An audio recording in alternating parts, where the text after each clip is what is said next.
Bonsoir et merci d'être venu. Donc je vais me présenter, je m'appelle Clément Escoffier, je travaille pour Red Hat, je suis Senior Principal Software Engineer. Et dans ce talk, je vais faire beaucoup de live coding. Euh, je vais vous montrer quelques trucs autour de Quarkus, pas forcément le Hello World, on va commencer par ça évidemment. Mais on va aller quand même un peu plus loin, prendre des features qu'on n'utilise pas forcément, comme GraphQL ou comme gRPC, donc on va essayer de découvrir un peu autre chose que simplement du HTTP. Euh, Voilà. Et en fait, avant d'aller là-dessus, je vais essayer d'expliquer de pourquoi on a fait Quarkus et pourquoi on a fait comme ça. Donc Java, ça a un peu plus de 25 ans, 26, 27 ans. Et le monde il y a 27 ans, il était vraiment différent du monde d'aujourd'hui.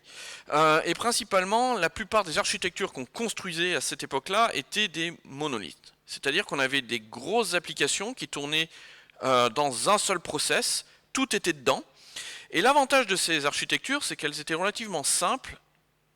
Toutes les ressources de la machine étaient pour elle. C'est simple. Tout le CPU, toute la mémoire, tout le disque. C'était très bien. Le problème des monolithes, c'est que comme c'était généralement, au bout d'un moment, des grosses code-based, faire des releases, il fallait orchestrer plein d'équipes et tout ça, et donc ça prenait beaucoup de temps, beaucoup d'orchestration, beaucoup de paperasse, beaucoup de process. Le middle management est apparu.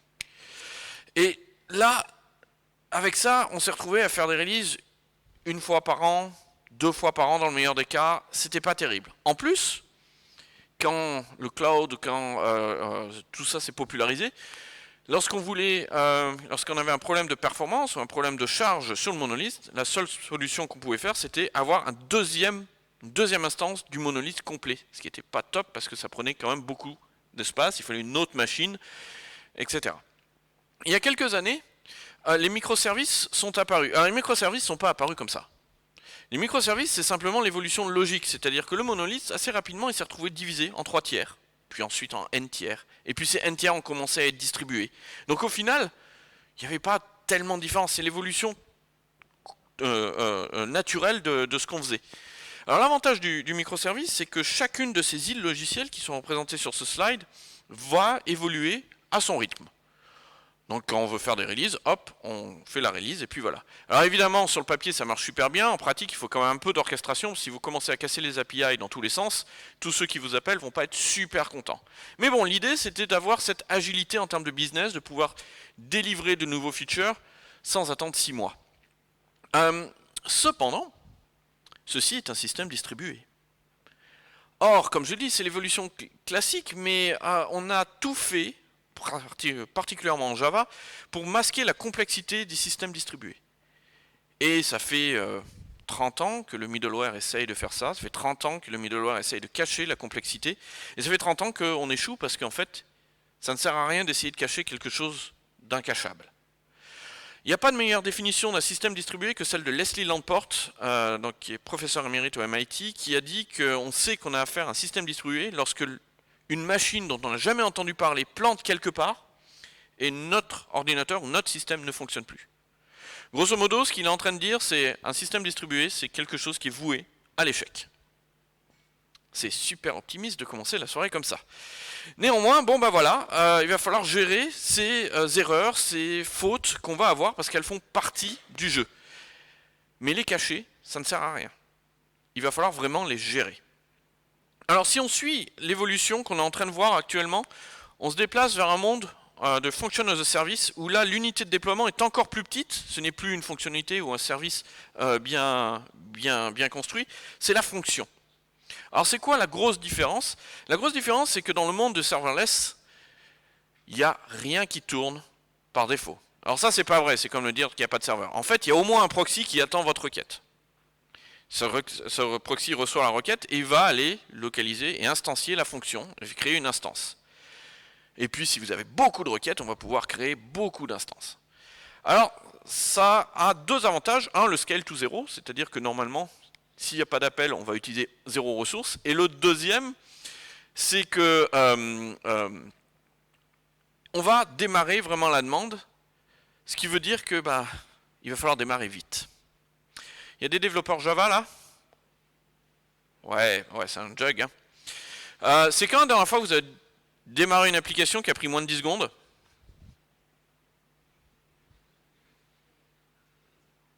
Ah, ça existe, ouais, c'est la question, voilà.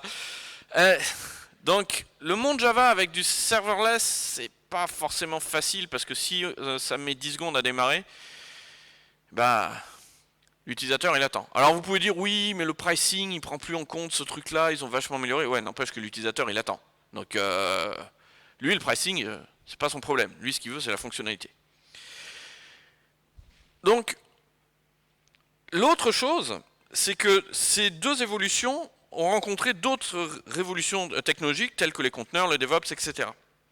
Et là encore, les conteneurs, c'est vachement bien. Tout le monde les a adoptés sans vraiment forcément comprendre. Parce que quand on met Java dans un conteneur, on a ça. C'est un peu comme mettre un lion dans une brouette. C'est possible, on en a la preuve. C'est rigolo, mais limite un peu dangereux. Limite. Pourquoi? Parce que Java, encore une fois, il est né dans un monde où il n'y avait pas forcément de conteneurs. Ce qui est marrant, c'est que les conteneurs sont apparus à la même époque, faits par la même boîte, et qu'ils n'ont jamais voulu se parler. Mais bon, c'est comme ça. Et donc, au fur et à mesure, Java a essayé de comprendre les conteneurs, a évolué, en tout cas la JVM. C'est-à-dire la JVM, depuis 8, 9, 11, 17, c'est vachement amélioré au niveau de la prise de conteneurs. Mais à la base, lui, ce qu'il comprenait, la JVM disait « Ah, mais non, mais moi j'ai l'ensemble de la mémoire, l'ensemble des CPU, c'est pour moi, c'est pas pour les autres conteneurs, c'est pour moi. » Donc tous les dimensionnements étaient bons. Alors ça a été corrigé, comme je viens de le dire. Sauf que l'écosystème, lui, il n'a pas forcément évolué. C'est-à-dire que la JVM, c'est qu'une sous-partie de l'écosystème Java. Mais il nous faut des parseurs XML, il nous faut des parseurs YAML, il nous faut des ORM, il nous faut des drivers de base de données, etc. etc. Et tous ces trucs-là, eh ben, ils n'ont pas forcément pris le virage. Alors pourquoi c'est problématique? C'est problématique parce que c'est problématique parce que le conteneur, c'est particulièrement un problème, veut adresser un problème de partage et non pas un problème d'isolation. Et la plupart des gens pensent que ça résout le problème d'isolation. C'est pas terrible en termes d'isolation. Par contre, en termes de partage, c'est super. C'est-à-dire que l'idée, c'est d'avoir un maximum de conteneurs sur une infrastructure finie, votre conteneur host. Qui a des enfants? Qui a plusieurs enfants? Le partage, c'est bien? Ben voilà, c'est la même chose avec les développeurs Java. C'est pas forcément quelque chose de facile à comprendre. Il va falloir utiliser les ressources de manière efficace. Il va falloir éviter de créer des threads comme ça, juste pour le plaisir de créer des threads, sachant que de toute façon, en dessous, si vous créez plein de threads, ben, l'operating system, il va avoir plus en plus de boulot à faire et ça va vous prendre de la mémoire, du CPU, tout le système va commencer à ralentir, donc c'est pas terrible. C'est exactement ça qu'on a voulu corriger quand on a lancé Quarkus. C'est-à-dire qu'on s'est dit, bon, Java, clairement, s'il continue d'évoluer dans ce sens-là, il ne va jamais prendre le virage du cloud. Et d'ailleurs, on le voyait, on avait des workloads chez nous, très très Java, qui commençaient à passer à Go ou à Node.js. Certains ont essayé d'aller en Rust. Alors quand on passe de Java à Rust, ça pique, un tout petit peu. Mais Rust est un langage très bien, mais pas forcément pour ce genre de trucs. Et donc on s'est posé la question, qu'est-ce qu'on peut faire pour que Java devienne réellement cloud native? Alors on s'est mis deux objectifs au démarrage, le microservice et le serverless, parce qu'on s'est dit, c'est ce qui va nous donner le plus grand nombre de contraintes, et quand on peut, avec un grand nombre de contraintes, ça sera plus facile ensuite de faire autre chose. D'ailleurs, on peut très bien faire des monolithes avec Quarkus, on en a. Et au fur et à mesure de l'aventure, en fait, ce qu'on s'est aperçu, c'est qu'on ne faisait pas un cloud native Java. Ce qu'on faisait, c'était un Java pour les systèmes distribués. Alors non, je vous rassure, on n'a pas mis Corbat dedans. Malheureusement, ils n'ont pas voulu. Moi, j'aurais adoré avoir Corbat dedans, mais non. Bon, vous inquiétez pas, on a son petit frère qui vient d'arriver. Et on va en parler ce soir. Il y en a qui ont fait du Corbat ici? Ah, voilà. Et donc, en fait, on a commencé à bâtir une stack pour faire des systèmes distribués. Et quand on commence à parler systèmes distribués, ben voilà, il faut plein de choses. Alors il faut forcément du REST, HTTP, base de données, bon le classique, etc. Mais il faut penser à autre chose, du déploiement sur le cloud, aux EIP, au workflow, etc., etc. Alors ce soir on va pas pouvoir tout voir, on va quand même en voir pas mal. Hop, j'étais un peu trop loin. On va voir tout ça. On va faire un peu de Kafka, un peu de GraphQL, du microservice, gRPC, database, REST et HTTP. Ce sera déjà une bonne partie. Donc Quarkus c'est quoi? Quarkus c'est deux principes, build time et reactive. Build time, ça veut dire que quand vous faites une application Java classique, vous faites un Maven Clean Package, ou Maven Package, ou un Gradle Build, ou ce que vous voulez, et vous avez un war, un IAR, un jar, un fat jar, ce que vous voulez, et ensuite vous faites java-jar, blablabla. Au runtime, le framework va commencer par localiser des fichiers sur le file system. Parce que ces frameworks, ils ont tendance à avoir pas mal d'héritages qui viennent d'un peu loin. Il y a des grandes chances qu'on utilise du XML. Hibernate.xml, beans.xml, etc. Ça veut dire quoi? Ça veut dire qu'il me faut un parseur. Ah, vous vous souvenez le parseur XML? Notre préféré? Xerces. Xerces, c'est très bien, l'API a pas vieilli du tout. C'est un peu comme regarder un navet des années 60 quand on l'utilise, quoi. Ça pique. Mais bon, voilà. Mais il n'y a pas le choix. Le pire, c'est que certaines specs, comme celle de CDI, qui ont un beans.xml, recommandent maintenant d'avoir un fichier beans.xml mais vide. Même pas avec rien, juste vide. Mais bon, comme c'est un fichier XML, il faut quand même un parseur, même si le parseur ne va pas le parser vu que il n'y a rien dedans. Mais bon, c'est comme ça, voilà. Ensuite, les frameworks vont localiser les annotations. Parce qu'en Java, on adore les annotations, c'est un niveau méta du langage, et c'est vrai que c'est bien. Seul problème, c'est que pour localiser ces annotations, il n'y a pas 36 000 solutions, il faut charger les classes. Charger une classe, et toutes les classes. Donc pour charger une classe, on va prendre son class loader, on va demander la classe pour savoir si elle est là, et puis ce class loader là va demander à son class loader parent, qui va demander à son class loader parent, qui va demander à son class loader parent, qui va demander à son class loader parent, jusqu'au moment où on arrive à celui qui a plus de parents, donc celui de la JVM, qui va dire ah bah non, moi je l'ai pas, et qui va dire ah bah toi tu l'as, non moi je l'ai pas, etc., etc., etc. Et il va falloir faire ça pour toutes les classes. Et à chaque fois qu'on charge une classe, en plus d'avoir ce magnifique parcours, la classe on va stocker un certain nombre d'objets dans le metaspace de la JVM. Un espace mémoire séparé. C'est pas le heap, c'est à part. Et ce metaspace, il va garder un certain nombre de statistiques sur les classes et il va aider principalement le JIT, mais également le GC et ce genre de choses. Une fois qu'on a ça, le runtime, il a bâti sa configuration, donc il sait à peu près ce qu'il doit avoir, donc il connaît ses beans, il connaît ses entités, il connaît tout ça. Et enfin, il va pouvoir démarrer. Et c'est là que ça devient intéressant pour nous utilisateurs, c'est-à-dire que les threads, les pools, etc. sont démarrés à ce moment-là. Donc qu'est-ce que Quarkus? En quoi Quarkus est différent? Quarkus va faire exactement la même chose, sauf qu'on va le faire avant. Et c'est que après qu'on démarrera. C'est-à-dire que c'est au moment où on fait le Maven Package qu'il va localiser les fichiers XML. C'est à ce moment-là qu'il va s'amuser avec Xerces, etc. C'est également à ce moment-là qu'on va chercher les annotations. Tac. Et on va les regarder, on va faire les trucs. Ce qui veut dire que quand on arrive au niveau de la configuration, on sait exactement ce dont on a besoin.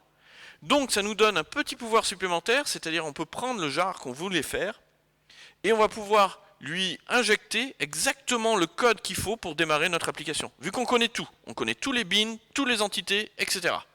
Donc on peut lui faire new bean machin, bean est injecté dans truc, new entity, etc., etc. Donc on va scripter votre public static void main comme ça avec exactement tout ce qu'il faudra exécuter. Ce qui veut dire qu'au runtime, on va démarrer beaucoup plus vite. Non pas parce que c'est magique, juste parce qu'on fait moins de choses. Donc on va prendre moins de temps. Il y a aussi un autre intérêt, c'est le gain en mémoire. Pourquoi? Parce que on n'a plus besoin d'exercice au runtime, on n'a plus besoin de charger toutes les classes au runtime, vu que en fait, on sait tout, donc on sait exactement ce qu'il faut. Hop, c'est là-bas. Alors, le deuxième point, c'est la compilation native. Beaucoup de gens associent Quarkus à la compilation native, et en fait, il faut bien comprendre que c'est plutôt un side effect, plutôt qu'un truc qu'on voulait absolument faire dès le début. La compilation native, c'est quoi? La compilation native, ça ça consiste à prendre du bytecode, le bytecode qu'on a, et puis à le compiler en natif comme on le ferait avec une application C, C++, Go ou Rust ou ce genre de choses. Les intérêts, c'est que ça démarre plus vite, il n'y a plus de JVM, il n'y a plus rien, donc c'est directement du code compilé. Ça utilise moins de mémoire, vu que ça va en allouer beaucoup moins. Donc ça a des vrais intérêts à ce niveau-là. Quand je dis que c'est un side effect, c'est parce que, en fait, pour compiler ces applications natives, ben, il faut un compilateur. Et le compilateur qu'on utilise aujourd'hui, il s'appelle GraalVM. Alors ce qu'il faut bien comprendre, c'est que dans le milieu fermé des compilateurs, pour être considéré sérieux, il faut un minimum de 10 à 15 arguments. C'est-à-dire que si on peut compiler un truc en moins de 15 arguments, franchement non, c'est pas un vrai compilateur, quoi. Alors GraalVM, là-dessus, ils sont vraiment très sérieux. C'est-à-dire qu'il est humainement impossible, au-delà du Hello World, d'écrire la ligne de commande qui va compiler une application. Si vous le faites sur Windows, vous n'aurez même pas assez de caractères. C'est souvent plusieurs dizaines de lignes. Or, Quarkus, il a toute cette connaissance-là qui lui permet de savoir exactement comment doit être compilée l'application. Donc, va calculer cette ligne de commande. La différence entre ce que Quarkus fait et ce que beaucoup d'autres frameworks font, c'est qu'on va faire aucune concession. Faire du natif pour faire du natif n'a strictement aucun intérêt. Si au final, vous avez tellement fait de concessions en disant « ouais, non, mais ça, c'est pas grave, on va l'initialiser au runtime » ou ce genre de choses, au final, votre natif, il va utiliser autant de mémoire que votre application JVM. Aucun intérêt. Alors on peut dire oui, mais ça va utiliser un peu moins de mémoire. Ah ouais, sauf que, attendez, natif, il n'y a pas que des trucs super cool. Hein. Débugger de la JVM, on sait faire. Débugger du natif, c'est GDB. Trop bien. Et encore, maintenant, on a des symboles. Mais bon, ça reste quand même compliqué. Monitorer du natif avec monitorer de la JVM, on sait faire. Prometheus, JMX, etc. Il y a beaucoup de choses. Bridge JMX. Monitorer du natif. Alors on a un petit peu de JMX, mais c'est vraiment minimal. On a un peu des trucs à droite à gauche, mais c'est quand même pas ça.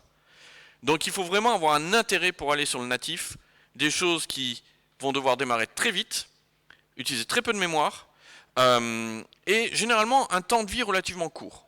Alors je dis pas qu'on peut pas faire tourner un truc pendant plusieurs jours. Moi j'ai fait tourner des applications pendant plus de 20 jours en natif. Ça marche. Mais c'est pas forcément la cible. Voilà. Ce soir je ne ferai pas de natif d'ailleurs.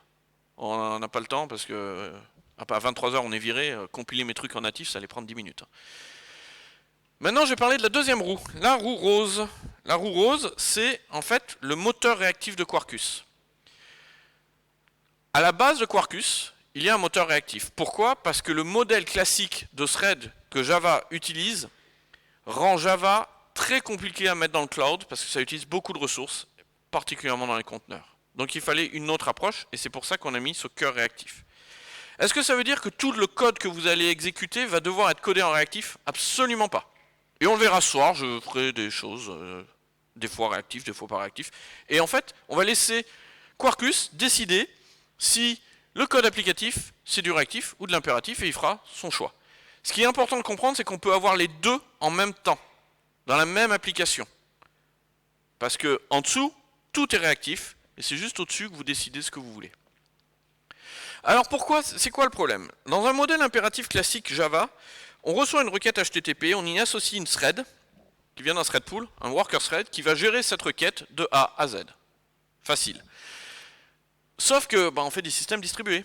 Donc on va commencer à gérer la requête, et puis, il faut que j'appelle un autre service. Sauf que pour obéir à ce modèle-là, il n'y a pas le choix, on est obligé de bloquer la thread. Donc on attend son résultat. J'appelle le service, j'attends le résultat. La thread, elle est créée, mais bloquée. C'est-à-dire qu'elle ne fait plus de progrès. Mais il y a quand même ses ressources et un coût CPU à l'avoir. Si on veut gérer plusieurs requêtes en même temps, plusieurs utilisateurs en même temps, ce qui est toujours un peu pratique, il n'y a pas le choix, il faut créer d'autres threads. Donc vous voyez très vite, chaque thread c'est 1 méga de mémoire. Donc vous voyez très vite que rapidement, on va avoir soit un problème de mémoire, soit un problème de thread. On va être limité. Ça ne scale pas. Le modèle réactif est un modèle totalement différent. Le modèle réactif, en fait, il va prendre un très faible nombre de threads, qu'on va appeler IOThread ou event loop. Et en fait, la même thread va gérer plusieurs requêtes de manière concurrente. C'est-à-dire qu'on va commencer la première requête, elle va faire un peu de progrès, et puis au moment où elle va plus pouvoir faire de progrès parce qu'elle veut faire une IO, elle n'a pas le droit de bloquer. Dans ce modèle-là, on n'a pas le droit de bloquer. Donc elle va enregistrer l'IO qu'elle veut faire auprès de l'operating system ou du framework, et y passer une continuation, c'est-à-dire le bloc de code qui va être appelé lorsque cette requête a été reçue. La thread est réalisée, donc peut gérer une autre requête, alors que la première n'a pas fini. Mais la première, elle est occupée à aller appeler un autre service quelque part. Lorsque celle-ci ne peut plus faire de progrès, pareil, on va se rescheduler, etc. Si entre-temps, on a reçu l'événement, le résultat de celle-ci, on va pouvoir appeler la continuation et continuer comme ça. Une thread, plein de choses concurrentes. Alors là, vous me dites, oui, mais alors passer les continuations, c'est compliqué, etc. On va le voir, on va en faire un peu tout à l'heure. Alors comme je l'ai dit, on va laisser Quarkus faire son boulot. C'est-à-dire qu'au build time, et ça c'est important de le comprendre, il va décider si votre méthode est une méthode réactive ou impérative, en fonction de sa signature, et des annotations et de quelques heuristiques. Grosso modo, on a un routing layer qui, avant d'appeler votre endpoint, va dire « Ah, est-ce que le endpoint est écrit d'une manière réactive, return un type réactif, ou est annoté avec la notation non-blocking. Et dans ce cas-là, on reste sur l'IOThread, vous faites vos continuations, etc. Et ensuite on revient. Super rapide, super concurrent, pas de coût, c'est ce qui vous donnera la concurrence maximale. Maintenant, écrire le code là-haut, ça peut donner un peu mal à la tête. Donc comme nous, voilà, il y a des moments où ça ne sert à rien de le faire, ça n'a d'intérêt que si vraiment on a un problème de concurrence sur ce endpoint, on peut continuer d'écrire en code impératif classique. Et en fait, ce qui va se passer, c'est qu'au dernier moment, on va switcher sur une worker thread. Et puis ensuite, on reswitchera. Vous allez dire, mais c'est quoi l'intérêt? Ben, l'intérêt, il est autour de 30% en fait. Le fait d'avoir décalé au dernier moment le switch fait qu'en fait, les worker threads vont être utilisés le moins possible, juste l'utilité de la méthode, alors que la plupart des frameworks le font d'ici jusqu'en haut et redescendent. Là, donc, on va limiter ça. Et en plus, on va pouvoir gérer plus de requêtes en concurrence, parce qu'on va utiliser nos worker threads à un plus faible moment. Alors, ce soir, je vais vous parler un peu de microservices. Et le problème des microservices, c'est que la plupart des gens, ils font un serveur HTTP qu'ils ont appelé une API HTTP qu'ils ont appelé REST, et ils se sont dit ça y est, j'ai fait un microservice. Ils ont juste un peu commencé quoi. Ils ont pas, voilà. Un Hello World en HTTP, c'est pas forcément un microservice. Et puis surtout, pourquoi utiliser HTTP? C'est vrai ça. HTTP, c'est un peu comme Java. C'est un peu vieux quoi, ça a 25 ans. Alors, certes, on pourrait utiliser HTTP2. Qui utilise HTTP2? On en a quelques-uns. Autre que en dehors de gRPC. Ah, les gens qui font du Corba, ceux-là, on les garde quoi. Donc, en fait, c'était toutes ces questions-là, et la plupart des gens qui me disent « Ah oui, mais moi, avec les microservices, j'ai des problèmes, ça marche pas, ça va moins vite. » Alors, ça va moins vite. C'est sûr que quand les deux trucs étaient colocalisés dans le même process, et que maintenant, il y a un câble réseau entre les deux, oui, c'est normal, ça va moins vite. Ça, c'est la vie, hein, voilà, c'est la physique, c'est comme ça. Mais surtout, la plupart du temps, c'était peut-être pas forcément le bon choix d'utiliser HTTP, ou d'utiliser REST. Il y avait peut-être d'autres trucs. Il y avait peut-être d'autres protocoles. Et donc, on va en regarder quelques-uns ce soir. Et au fur et à mesure qu'on développait Quarkus, on a rajouté comme ça des protocoles ou des manières pour les microservices d'interagir, avec chacun leurs avantages et leurs inconvénients. Il n'y en a pas un meilleur que l'autre. On va clairement dire. Mais ils ont tous des choses un peu sympas. Et ça va peut-être vous refaire penser certains moments ou certains choix que vous avez faits. Alors voilà ce qu'on va développer ce soir. Le code d'ailleurs est disponible sur ce Git repo là. Alors ce soir on va développer une application de super-héros contre les super-vilains. La classe. Et comme dans tout bon film de super-héros, la première chose qu'on va développer, c'est le super-vilain. S'il n'y a pas de vilain, Le film il est tout pourri. Donc on va commencer ça. Le super vilain, ça va être code classique, CRUD, une base de données, des vilains dedans, super classique, du reste. Tranquille, on commence par ça. Ensuite on va faire des héros. Alors bien que les héros et les vilains se ressemblent beaucoup, l'architecte des héros, il s'est pas super bien mis d'accord avec l'architecte des vilains, et ils ont utilisé des noms d'attributs un peu différents. Et ouais, c'est comme ça. Et donc, si j'expose un truc en reste, c'est à lui, là, l'appelant, qui va devoir adapter les trucs. Alors, c'est pas top. Alors, pour éviter ça, le héros, on va le faire en GraphQL. Et on va adapter notre modèle. L'appelant va dire ce qu'il veut et quel nom il veut. Ensuite, j'ai le Fight microservice, un simulateur d'une beauté avec un modèle mathématique de dingue basé sur 3 randoms. Mais bon, ça fait le boulot. Et grosso modo, il va prendre un vilain, un héros, il va simuler un combat qui va prendre un peu de temps, parce que, attendez, ça prend du temps. Hein. Souvenez-vous de Dragon Ball, pour ceux qui connaissaient, un combat c'était au moins 10 épisodes, quoi. Donc, voilà. Et encore, Olive et Tom, c'était bien plus long pour juste que le ballon traverse le terrain. Et voilà, donc on va voir ce fight-là. Lui, c'est du gRPC. Ensuite, on va avoir une API Gateway devant. Alors l'API Gateway, c'est celle qui va recevoir la charge. Donc elle, il faut qu'elle soit massivement concurrente. Donc pour ça, réactif. Donc c'est elle qui va appeler les vilains, le héros, le fight, recevoir le résultat et l'envoyer à notre super UI. En plus de ça, parce qu'on veut faire des statistiques, on veut savoir si c'est plutôt les héros ou plutôt les vilains qui gagnent, etc. On va envoyer ça à Kafka. Et on va avoir un autre microservice qui va lire de Kafka, qui va poller de Kafka, et qui va donc nous calculer ce genre de choses. Voilà ce qu'on va développer. Alors, c'est parti. Hop, j'essaie de trouver une position où je suis. Voilà, ça c'est bien. Donc la première chose à faire, c'est d'aller sur voilà, code.quarkus.io et donc j'ai préconfiguré quelque chose, donc c'est un starter, initializer, vous appelez ça comme vous voulez.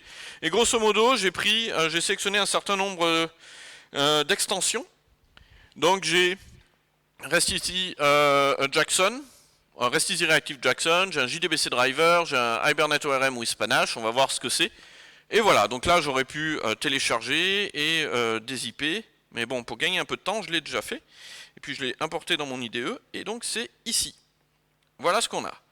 Donc on utilise, c'est pas la dernière version de Quarkus, la 2.8 est sortie la semaine dernière, mais on a eu des problèmes de synchro avec Sonatype, donc je sais pas où ça en est, j'ai pas trop suivi.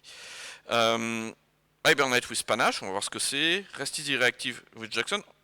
Regardez bien, là il y a marqué Reactive, hein. Vous le voyez? Vous allez voir le code que je vais faire. Il n'y a pas une ligne de Reactive dans ce microservice. Un driver JDBC, déjà...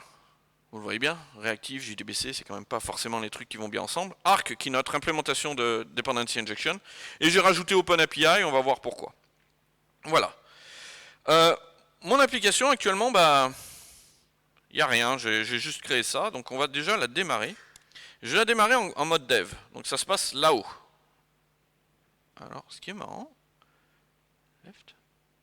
Voilà. Non, voilà. Ce qui se passe... C'est donc en mode dev, je vais pouvoir commencer à coder et ça va se rafraîchir automatiquement. Le truc, c'est qu'en plus, il a regardé les extensions que j'avais, il a vu que j'avais une extension Postgre, donc il a démarré un conteneur Postgre pour moi en disant il y a des grandes chances que tu utilises une base de données. Ce qui n'est pas bête. Donc voilà, donc ça a fait le boulot. Alors maintenant, on va commencer par mon entité, mes vilains. Alors mes vilains, déjà, c'est pas n'importe quel type d'entité, c'est une entité avec du panache. Donc l'avantage, c'est que vous n'avez pas besoin de getter and setter, etc. On a déjà accès à plein de méthodes comme find, etc. Et nos attributs vont être des champs publics. Donc pour m'avancer un peu, vu que j'ai pris un peu de temps, là voilà. Champ public, classique, tac, et une méthode que j'ai rajoutée qui s'appelle randomVillain qui me permet d'avoir un vilain parmi ceux qui sont stockés dans la base de données. Et donc voilà, donc là on va, pour l'instant on n'a rien, et donc on va ici implémenter une méthode dans mon REST controller qui va me retourner un vilain. Voilà. Et l'avantage de Panache, c'est qu'on n'a pas besoin de DAO, ce genre de choses, on fait tout simplement vilain dot, voilà, et on fait un return. Simple. Alors on va voir, parce que peut-être que ça marche pas. Donc ce service-là, il est exposé sur le port parce que 9000. Alors on va essayer ici.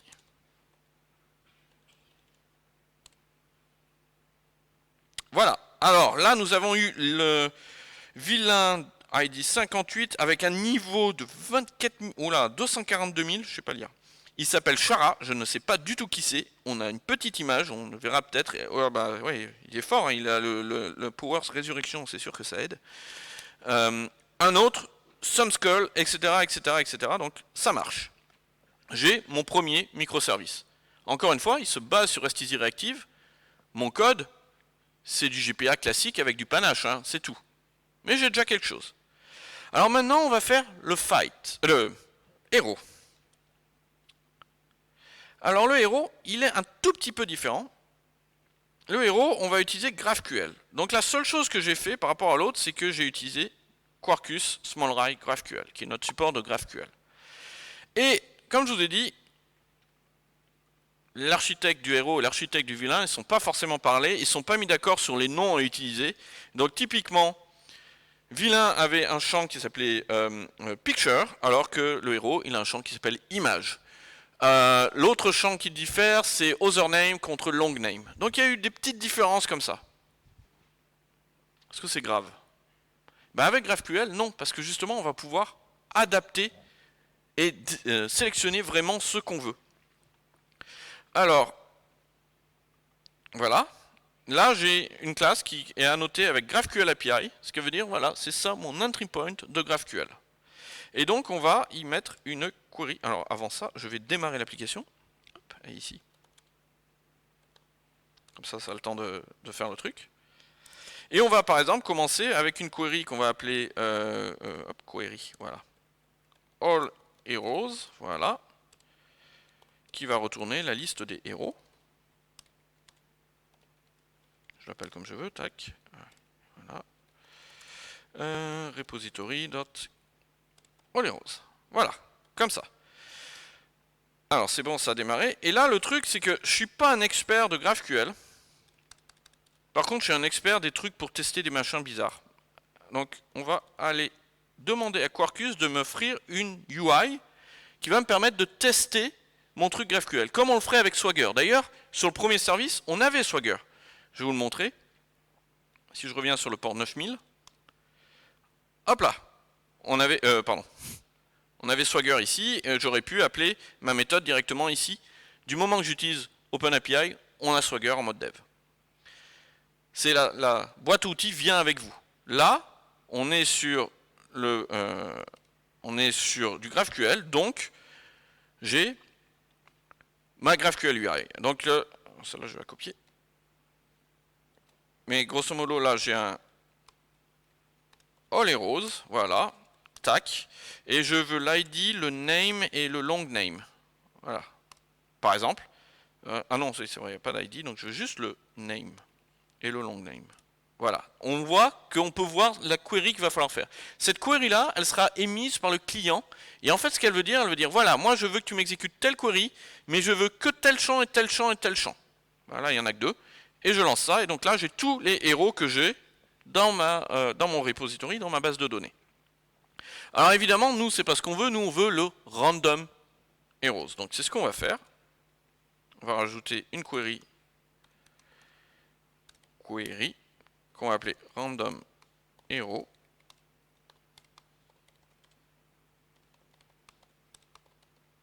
Voilà. Et puis là, on va refaire repository dot get random hero, qui utilise la même technique de l'autre.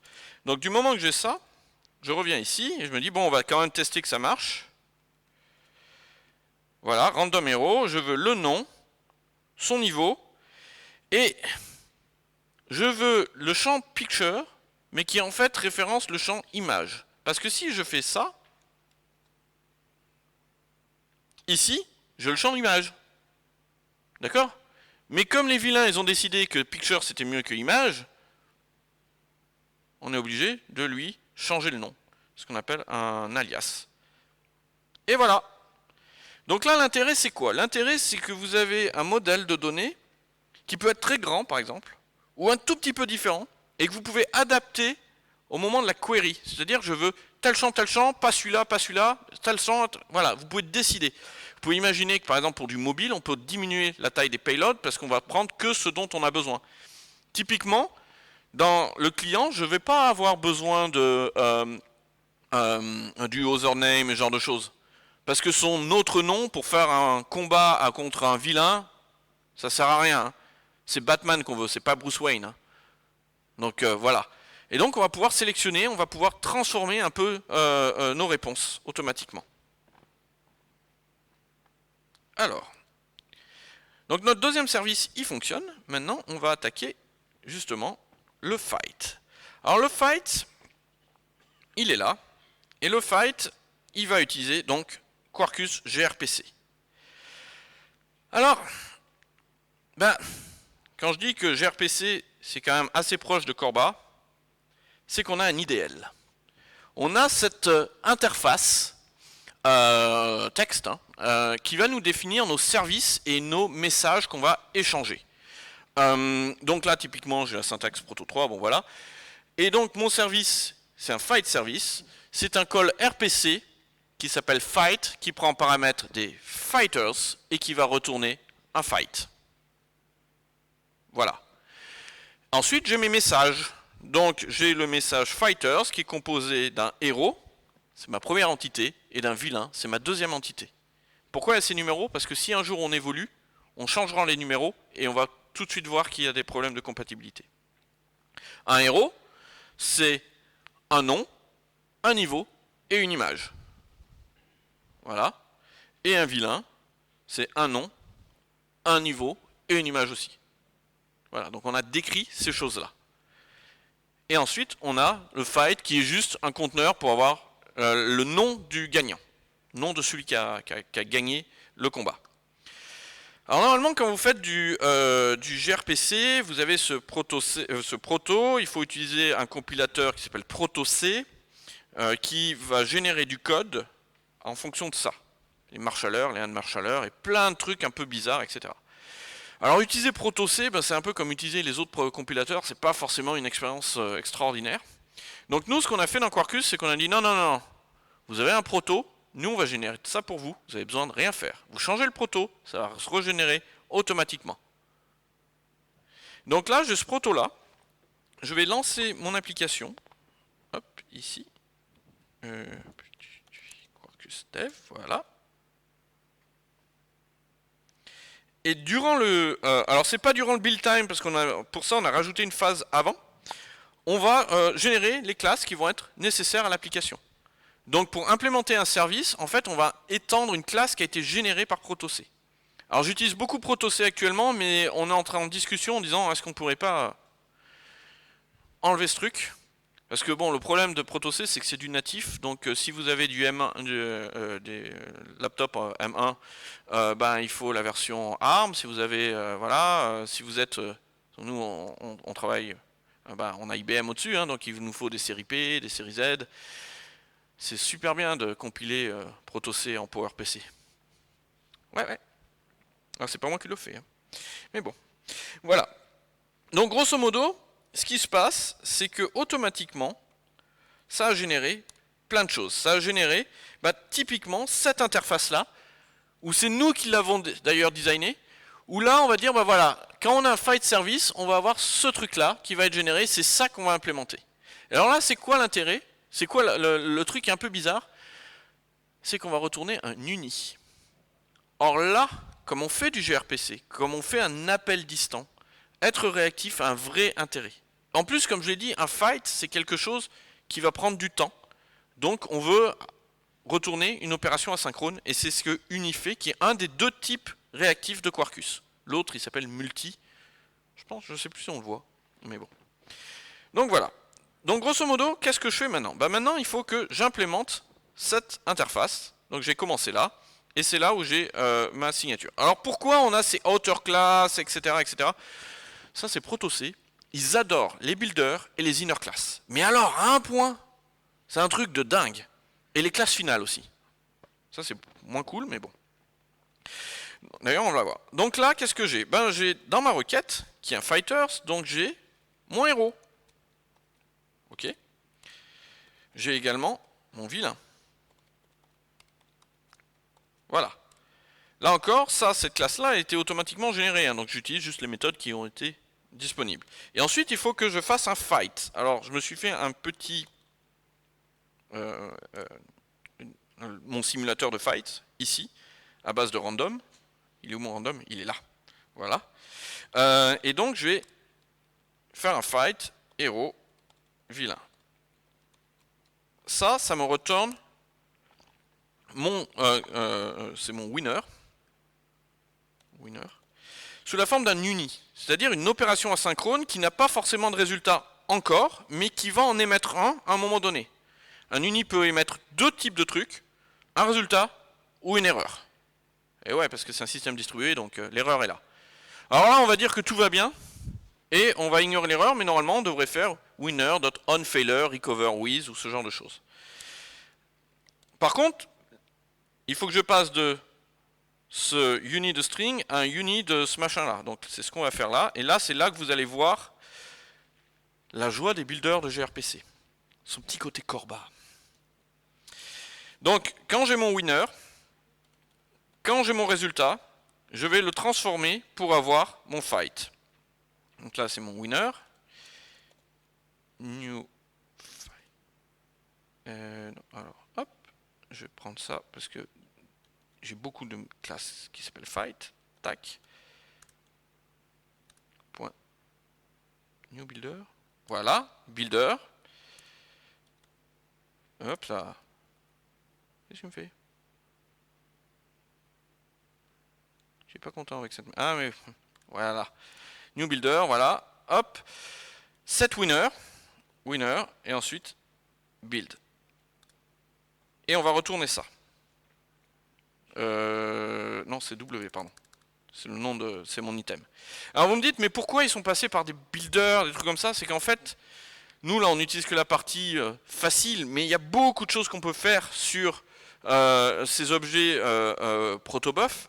On peut merger, on peut créer des partiels, on peut faire plein de choses, on peut vraiment mettre des attributs dynamiques. Donc c'est pour ça qu'ils avaient besoin de ces builders. Mais c'est vrai que la première fois qu'on voit ça, on fait oula.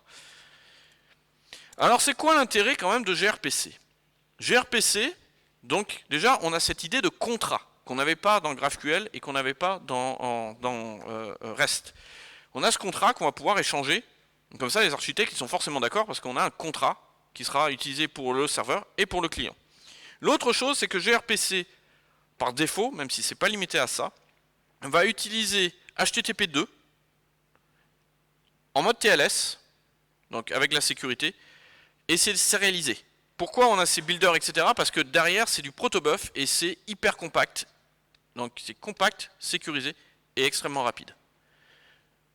En plus, il ne fait pas que du request response, on peut faire des streams avec gRPC bidirectionnel, c'est-à-dire qu'on peut lire un stream et on peut écrire un stream et on peut même faire lire et écrire en même temps. Mais bon, c'est possible, mais voilà, c'est pas forcément le truc le plus évident au monde. Donc déjà, on va voir si mon service il fonctionne. Et là, je vais faire la même chose. Alors, je vais retrouver mon port. Ah, 9003. 9003 Bizarre ça. Voilà. Et là, comme on avait GraphQL, on a gRPC. Où je vais pouvoir lister mes services. J'en ai deux. Parce que le deuxième, c'est le service health de gRPC. Qui en fait simplement nous permet d'interroger le health de l'application. Et donc nous c'est celui-là. Alors d'ailleurs si je... voilà c'est là. Hop, fight. Et donc je vais pouvoir le tester parce que c'est pas forcément sûr ce que j'ai fait. Donc je vais juste prendre le snippet. Voilà, tac. Donc chez moi j'ai deux lapins, Roxane et Suzy. Et croyez-moi, c'est plutôt 2 vilains que 2 héros, mais bon, voilà, on va quand même voir le truc. Donc, là, alors là, je passe du JSON, parce que cette UI, en fait, l'envoie en JSON à l'extension gRPC qui, elle, le traduit en vrai protobuf. Hein. Mais écrire du binaire, voilà, c'est pas terrible. Donc voilà, donc je lance. Ah, c'est Suzy qui a gagné. Alors c'est rare en ce moment. C'est Suzy qui a DAC, mais c'est elle qui perd. On va voir. Roxane a gagné. Donc on a bien ma simulation qui fonctionne. Bon là, elles ont le même niveau, donc c'est pour ça que le random joue bien. Ça y est, j'ai fini un service gRPC. Alors maintenant, on va passer à l'API Gateway. L'API Gateway, c'est ce machin totalement réactif qu'on va faire devant, qui va appeler un héros, appeler un vilain, et faire un fight. Sauf que pour le héros et le vilain, il n'y a pas besoin d'appeler le héros et d'attendre que le héros soit là pour appeler le vilain. Non, ça ne marche pas comme ça dans les films. Il faut que les deux trucs se passent en même temps. Donc on va appeler le héros et le vilain en concurrence, et quand les deux seront là, on va faire le combat. Alors, c'est donc le projet API. Donc qu'est-ce que j'ai dans le projet API? J'ai des choses, donc j'ai ma représentation de héros, vilain, fight, etc. Mais j'ai surtout ce endpoint là, qui va être ce qu'on va appeler.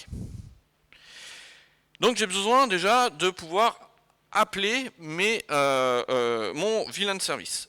Pour ça, je vais utiliser un REST client. Un REST client, c'est une interface comme ça qui va modéliser mon interface HTTP du service que je vais appeler. Et l'idée, c'est d'éviter d'avoir du HTTP partout dans votre code. Parce que quand vous utilisez un client HTTP classique, très rapidement, vous avez mis du HTTP partout, il faut gérer les status code partout, c'est jamais très bien. Donc voilà. Donc là, l'idée, c'est de le masquer. En plus de ça, automatiquement, vous allez pouvoir utiliser, et ça, ce n'est plus nécessaire, fault tolerance, qui est une addition qu'on rajoute et qui va vous permettre de faire des timeouts, des fallbacks, des retries, jamais faire de retry si vous n'êtes pas sûr du service, des circuit breakers, etc. Tout ça, vous pouvez le configurer soit via des annotations, soit dans le fichier application.properties ou application.yaml si vous aimez débugger des espaces.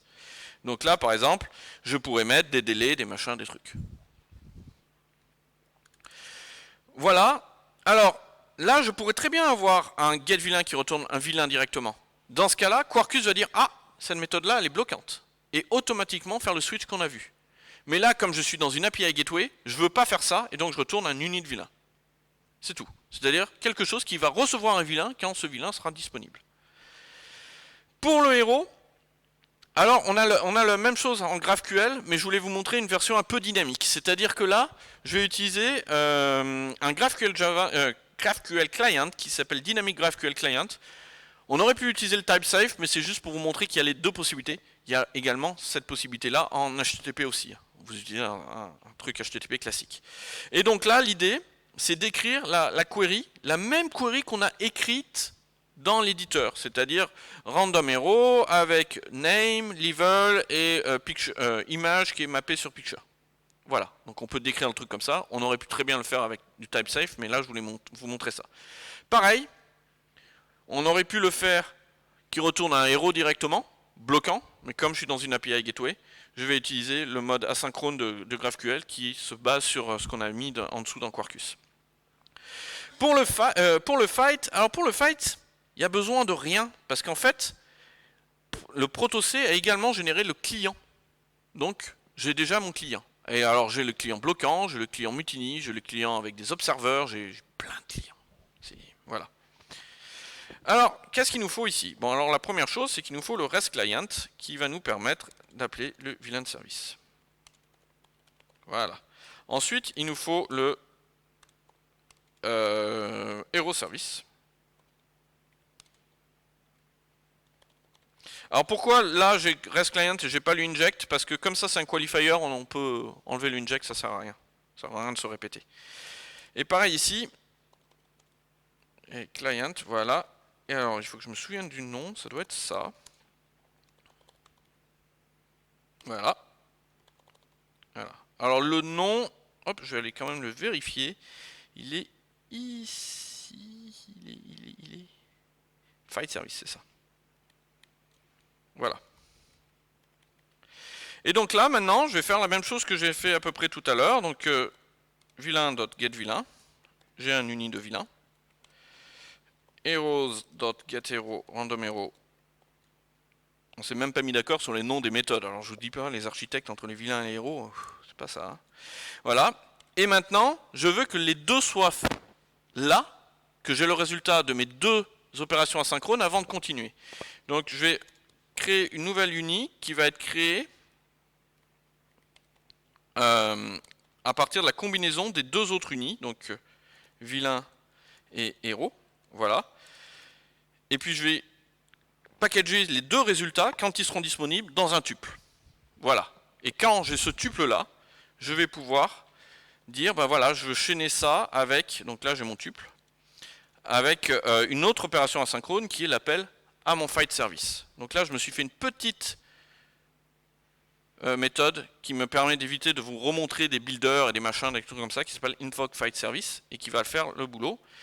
Et donc elle prend quoi? Elle prend donc le fight service en paramètre, le héros qui doit être l'item 2 et le vilain qui s'appelle l'item 1. Voilà, hop, et je retourne ça et normalement on a notre système qui fonctionne. Donc on va voir.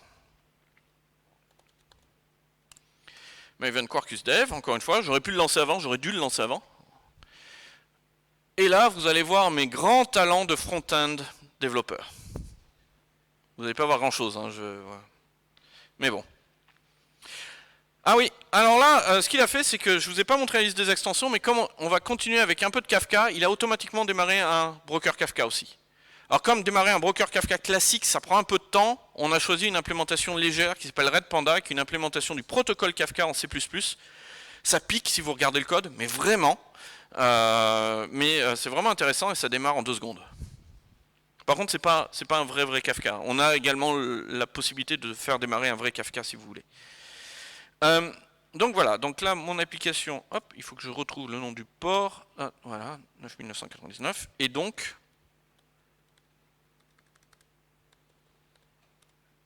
voilà, je vous avais dit, hein. jQuery. La classe, hein. De toute façon, il ne s'est rien passé dans le monde JavaScript depuis jQuery. Hein. Voilà. Et donc là, si j'appuie sur ce bouton-là, voilà. Il a appelé notre API, qui a appelé le héros et le vilain en même temps, et qui, quand a réussi les deux, a appelé Fight Service et m'a retourné le résultat. C'est-à-dire qu'entre Rock Cheney et Wonder Woman, c'est Wonder Woman qui a gagné. La classe. On peut refaire un fight. Là, c'est Ursula. Ah bah oui, évidemment, Ursula qui a gagné contre Cornelius. Là, bah, c'est la mort qui a gagné, oui, c'est sûr que voilà. Alors oui, j'ai des images qui sont plus là, je sais pas pourquoi. Ah voilà, enfin un héros qui gagne. On a Mecha Team Leader. Mon dieu, c'est Power Rangers, ça, ou un truc comme ça, non qui a gagné contre 13 passeurs. Voilà. Alors, la dernière chose que je voulais vous montrer, c'est cette idée de pouvoir communiquer via des événements. Donc, pour faire ça, je vais simplement dire ici, je veux un channel qui va être mappé à un topic Kafka, et donc lui, il s'appelle Fight. C'est un mutiny emitter qui va envoyer des fights. Emitter, voilà. Et donc, ici, avant de retourner, je vais tout simplement lui dire, en plus de ça, je veux que tu appelles une méthode asynchrone, donc l'écriture à Kafka. L'écriture à Kafka, c'est quelque chose d'asynchrone, potentiellement bloquant en plus, mais nous on le fait de manière non bloquante, sans pour autant changer le résultat, je veux toujours le fight. Donc j'ai une méthode qui s'appelle call, qui va être en fait, je continue avec le même résultat, mais j'attends avant de l'émettre que mon appel à Kafka est terminé. Donc là, j'ai mon fight, ouais, F, et je vais tout simplement faire emitter.send F. Voilà, j'ai écrit dans Kafka. Pas de config, rien. Tout est détecté ou généré pour vous. Alors évidemment, si vous voulez de l'Avro, il faudra quand même mettre le avro.avsc. Mais on a le même système que pour protobuf, c'est-à-dire que vous avez ce fichier-là et tout va être généré pour vous. Voilà, alors On a également le stat service qui est de l'autre côté. Alors lui, je vais pas le développer parce qu'il est très très simple. En gros, on va lire du topic fight de Kafka. On va écrire sur ce... C'est pas un topic parce que c'est un truc en mémoire qui s'appelle ratio, c'est un channel en mémoire, donc il n'est pas mappé. Pour chaque fight, on accumule le résultat, c'est-à-dire est-ce que c'est les vilains ou les héros qui ont gagné. Et en plus de ça, je vais tout simplement l'exposer sous la forme d'un SSE. Server-Side Event. Tout simplement. Ah bah si, il y a un multi là. Voilà, ça c'est le deuxième type réactif de Quarkus. Donc on va lire l'ensemble des messages sous la forme d'un stream de messages. Donc je lis de Kafka, lui calcule les ratios, et lui est mon stream de ratios. Alors, on va démarrer ça. Hop. Alors là, vous vous dites, attendez, mais vous avez démarré un Kafka là-haut, comment lui, il va se connecter au même Kafka? Parce que c'est bête d'avoir deux Kafka. Hein. Ils vont rarement communiquer très très bien. Et ben en fait, hein, j'ai vu un truc bizarre passer. Non. Normalement, ils devraient se connecter au même Kafka parce qu'on a un protocole de découverte entre nos dev services. Et ça, on le fait pour plusieurs dev services. Alors, je sais qu'on le fait pas pour Postgre parce que normalement la base de données elle est vraiment à nous. Et le fait qu'on ne le fasse pas pour Keycloak est un énorme bug que Sébastien a démontré on stage cet après-midi en disant mais non, ça va marcher. Ah bah non. Voilà. Donc là, maintenant, à chaque fois que je fais ça, en plus de calculer le résultat, il l'a envoyé à Kafka. Donc on va le voir ici. Alors il faut que je reprenne le port. 905, voilà. Alors je me suis pas amusé à faire une interface pour SSE, etc. C'était largement au-dessus de mes compétences, donc un bon serveur, un bon client curl++, c'est très bien. Et donc maintenant, normalement, à chaque fois que je fais ça,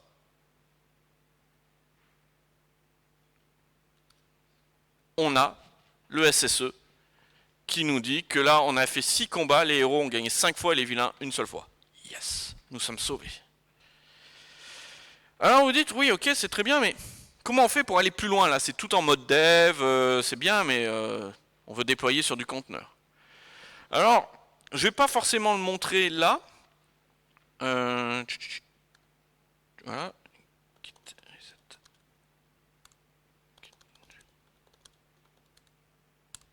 Voilà. Vous avez cette branche là.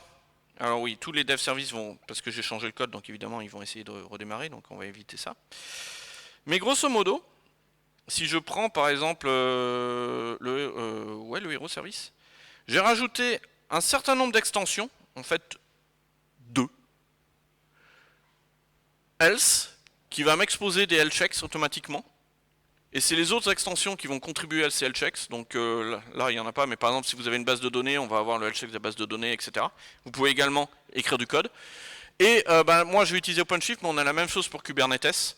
Et en gros, une fois qu'on a ça, soit vous allez sur la dev UI et vous avez un bouton Deploy to Kube ou Deploy to OpenShift, soit vous avez une ligne de commande qui vous permet de le faire. Alors la ligne de commande, je me la suis notée quelque part. Non, je l'ai pas.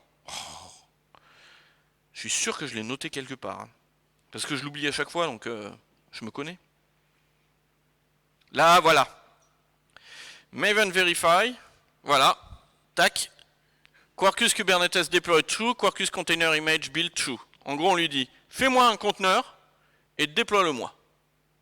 Et ça va le faire. Et donc, pour éviter d'utiliser trop de bandes passantes, etc., je l'ai fait juste avant. Et normalement, si la sandbox est avec moi, ce qui est rare en ce moment, mais on ne sait jamais, on doit l'avoir ici. Voilà ce qui se passe quand on a tout déployé. Ah, c'est moi qui ai rajouté les petits traits. Hein. Ils viennent pas automatiquement. Mais c'est beau. Donc grosso modo, j'ai quoi? J'ai ma base de données Postgre, j'ai mon vilain service qui va se connecter à ça. Ça, c'est le classique.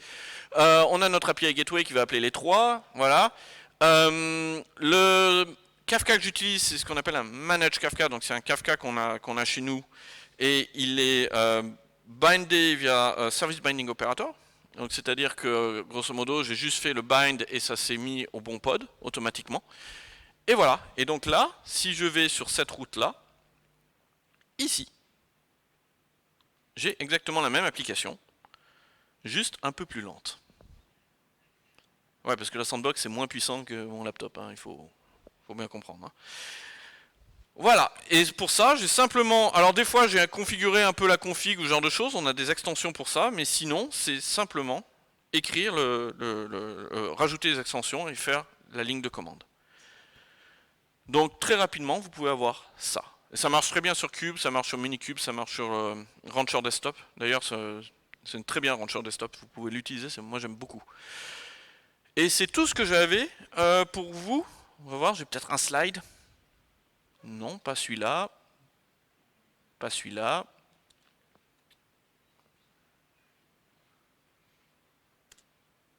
Voilà, donc là, en l'espace de, je sais pas, 30-40 minutes, on a développé 6 microservices.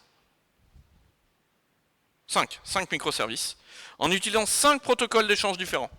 On a commencé par du REST avec la base de données, on a fait du GraphQL, ensuite on a fait du gRPC, ensuite on a fait un peu de Reactive avec l'API Gateway, et on a fini avec du Kafka pour le stat service.